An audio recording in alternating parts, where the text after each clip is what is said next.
Everybody to Indiana Unearthed. Before we hop into today's episode, I just wanted to go over a couple things for you guys. We did a little survey on Facebook and we asked what everybody wanted to see, and they wanted to see a video over how to obtain permission. Got my son Keaton here with me today. Hi. All right, so he's going to be hanging out while I kind of go over some just simple instructions on how to get permissions. It's really not that hard, but they do need to be followed if you want to get the right permissions and kind of create some type of friendship and connection with the property owner. So for me, and the way that it's worked for the group is we do a little bit of investigation first. So we try to plot out areas that have known to been on older maps and whatnot. And what we do is we generate it through a program to find out who owns that land now. Usually there are ways that you can, find out the information on where the property owner lives. Usually if there's still an old house, standing, you can just go up and door knock, and that usually works. Or if it's a field that you would like to hunt where you have found, an old house or an old structure that you would like to check out, then, try to get the information that you need, like phone number, the address of the owner, and, go up and present yourself, be kind, friendly, and explain to them what the purpose is on what you're doing it. You're recovering history that's laying in the ground, and you want to preserve that. And if you explain that to them and let them know, right offhand, that if you find something and they would like to see it, or if they would like to keep it, by all means, let them know that they can have whatever you find.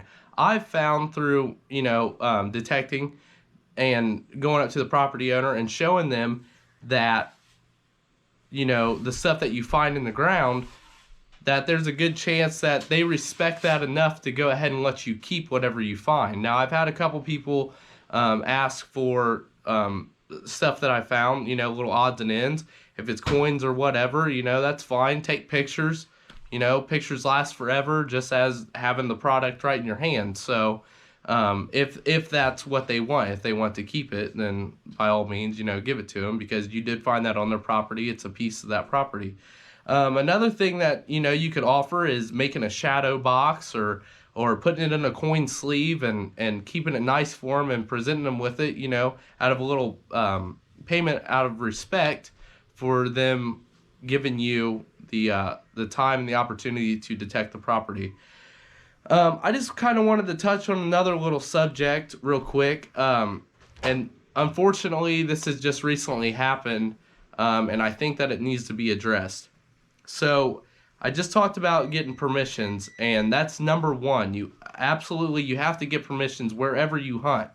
You find out the property owner or the landowner or whoever, state parks, you go and talk to your DNR or your conservation officers, and you make sure that you have the right permits and such for those properties that you're going to be digging on. Now, that brings me to my second point.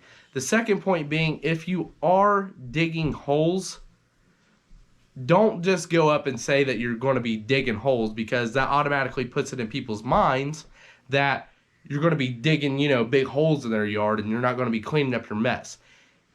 Present yourself with respect, like I said, and let them know that you're going to be cutting plugs, and explain to them, tell them, hey, I can do an example plug cut real quick, and, show them, do your cut around the plug, pull your plug out. Usually do a half plug so it doesn't kill the grass. So if you just do like a half moon and kind of fold it back and show them that you know how to cut the plug, then that gives them a better view of what you're going to be doing and how you're going to be conducting your metal detecting. So back to my point that I was trying to make is, don't just take a big chunk out of the ground, and especially don't leave a mess. When you leave a mess, that just goes, to show and to prove to the property owner that you don't really know what you're doing, and that can not really good looking for other metal detectorists that maybe would want to detect the property later on down the road. But back to my point, unfortunately, we had an event happen over here around where I live. Somebody has went to a school without permission, unfortunately, and they dug up holes and left the dirt laying. Now, I've been working out of town, but my family did contact me to let me know that the sheriff's department did stop by here because, you know, I'm known for metal detecting around here, and that goes back to my point to where it kind of gives a bad rep on other metal detectorists because I'm respectful, you know, and I clean up my areas and I don't leave messes and stuff. I get my permissions, and for somebody to do that, not get permissions, not clean up their area, they automatically, you know, kind of pinpoint it back to me because I'm known for metal detecting, and that's, you know, not the right thing to do. So always make sure that you get your permissions, you explain to the property owner, you clean up your areas, you show them your fines, see if they want to keep it, just out of respect. And like I said, 9 times out of 10, they're going to respect the fact that you're offering them your fines. So, well, with that being said, I hope that kind of helped you guys out a little bit on, you know, how to obtain permission. We're going to go ahead and jump into the next video of a little short hunt that me and Zach and Ryan went out on the other day. We just went adjacent to the field property that we had hunted and found the cat bust and the seated.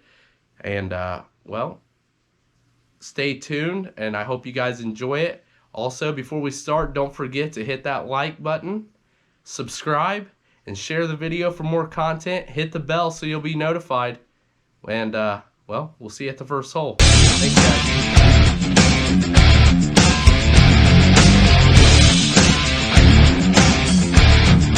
Welcome back, everybody, to Indiana Unearthed. Back out here with Zach and Ryan. We're going to go check out a couple different properties today. You want to give them a little intro on where we're headed? Yeah, so we got a few properties that we're gonna hit today. 2 including mills. One's gonna be a General Mill that's down the street here, and then back here we're gonna go check out, see the sawmill, see if we can find anything there.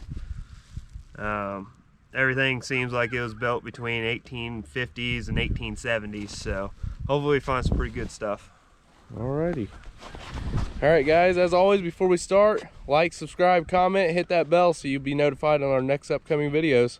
See you at the first hole. Alright, so we came back here where there's an old sawmill, and Ryan just found a coin over here. Oh man, it's right on top too. Got brush. I just use the old pants. Alright. I think it's gonna be older.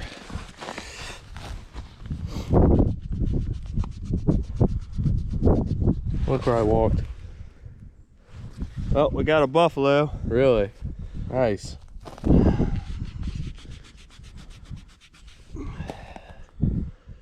kind of see the buffalo right there, and then the line right here, and it'd say 5 cents right down there. See if I can get that Indian head a little better here. That's a good sign. Yeah, she's pretty crappy. We got Well, an ID. Yep. Got That's an right, ID. man. First on the board. All right, so we moved back to where we think that the mill is. We're still looking for it, but I just pulled out a coin here. You can see the edge of it sticking out right there. Maybe it's frozen in there really good. It's a button. Dude, it's a button, not a coin. It's a button. A tomback? No. No. Well, still cool. Give that a wipe on your pants, see if it's something's on it. Nope, just a plain button. Oh, nice. We're in the right spot. All right, cool. Found my button here. Ryan's got him one here.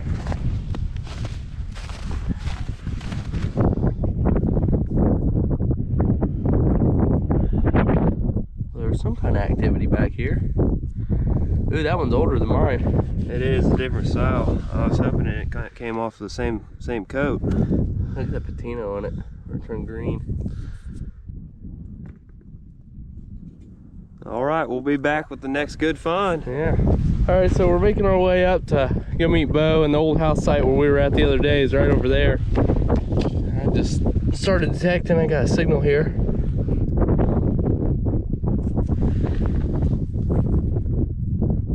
I don't have a shank on it. Looks like a shank's missing. Oh, I Yep. see it. Yeah, Yep. where it was.